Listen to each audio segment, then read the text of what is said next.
Ladies and gentlemen, boys and girls, children of all ages, here we go again. Now, if you've watched these videos for any length of time, you know at one point in time I had a small career in law enforcement. I worked in the jail. And, well, working in the jail, every day was kind of like Christmas. But see, in our circumstances, you hoped and prayed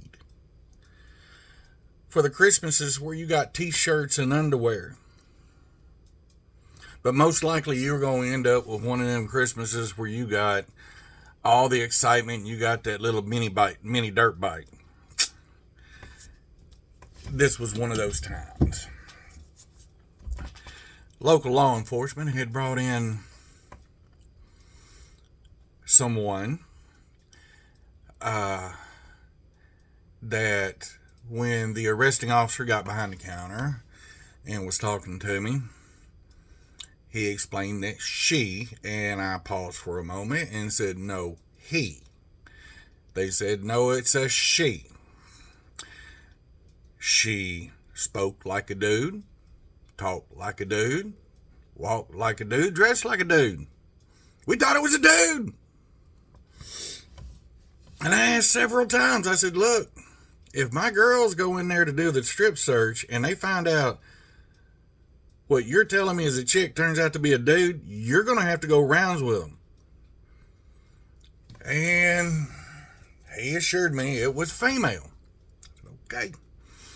Me and my sergeant were a little concerned this person was being somewhat aggressive, but not too aggressive. But we were just a little concerned. So we called for our dispatcher that could scrap. Now, I called her Pitbull.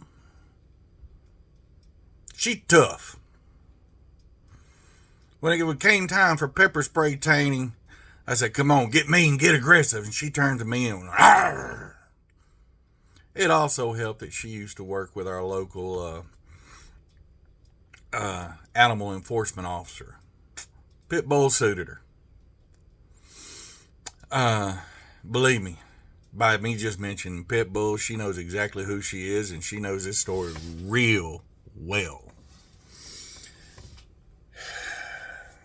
Pitbull takes the aforementioned supposedly female subject into the room to do a dress out, where we make sure they're not bringing any contraband or anything into our facility. And me and my sergeant, just to be on a safe case, instead of going and doing rounds or checking doors or even just sitting down, we both got just outside the door, standing either side, and were prepared if something happened, we would go in. Even in the middle of a strip out, if our dispatcher or our officer screamed, we were going in. Well,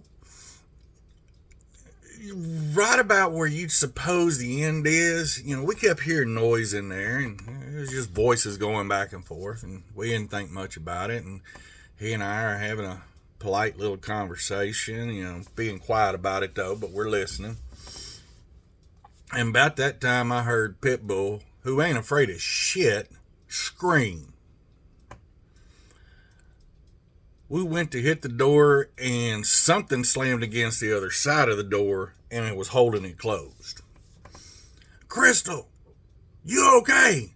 You okay? I'm fine. Don't come in. And then I heard her giggle. I didn't know what it was. But they had my curiosity. The door finally opens and she's got this goofy ass grin on her face. I'm like, oh my God, what the hell did they do to you? Go put her up and come back and see me. So we quickly put the subject up in their room and bid them goodnight and came back and walk up on Pitbull, and she's still standing there holding the property bag. Well, evidently, during the strip search process, Pitbull has certain things she says, and one of them was like, all right, hand me this. All right, lift, move, tug, open your mouth, all the stuff we're supposed to do. And when it came time for the basketball shorts the subject was wearing, the subject dropped the pants, shorts, and hollered at her, "What, do you want my dick too?" Yes, you heard me right. Do you want my dick too? When it dropped, of course, my officer's eyes went straight to what appeared to be, about like that, horse dick. It was big, it was black, and it was rubber. And it was attached to the subject by a harness. But at the first instincts, Pitbull did not know it was attached by a harness. And all she saw was, and I know it looks like, because she said, "What, do you want my dick too?" when she was telling us the story, and she held out the bag and opened it up, and inside we saw the harness, we saw the crank. Big veiny mother. We couldn't stop laughing. We couldn't help it.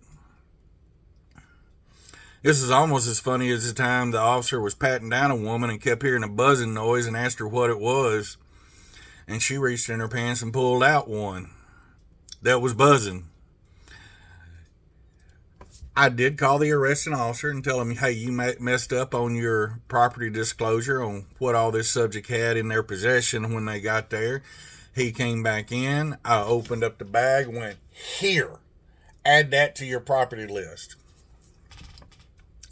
He turned red, turned around, walked right back out the door. I added it to the property list and might have made a comment to a few people to go check out the property of this subject. And here's a picture of what they came in with. That was one of those nights that, we got a little hint of the mini bite. But it was one of those that was just good enough to break the tension, make you feel better, have a good day. Because in a job like that, you kind of look forward to those days. It was a little exciting. And Pitbull, I know you remember this. Peace, love, and nacho grease.